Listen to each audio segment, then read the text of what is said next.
Pamban bus பாலம் என்பது உலக பிரசித்தி பெற்றது. அது இந்தியாவுக்கு அடையாளமா இருக்கக்கூடியது.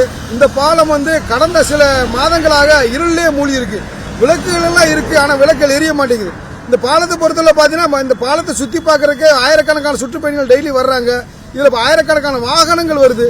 ஆனா இந்த அதே சமயத்துல இந்த தீவு மக்களோட முக்கியமான வாழ்வாதாரமே இந்த பாலம் தான். ஆனா இந்த பாலத்தை பராமரிக்கிறதுல, இதை பாதுகாக்கிறதுல இந்த நெடுஞ்சாலைத்துறை ஒரு மெத்தனம் போக்காவே கடைபிடிச்சிட்டு வருது. இதுல தொடர்ச்சியா பாத்தீங்கன்னா இவங்களோட அலட்சிய போக்குனால பல்வேறு விபத்துகள் தொடர்ச்சியா நடந்துட்டு வருது, பல்வேறு உயிரிழப்புகள் ஏற்படுது. ஆனாலும் இந்த நெடுஞ்சாலைத்துறை இந்த பால விஷயத்துல மிகவும் மெத்தனமா இருக்குது.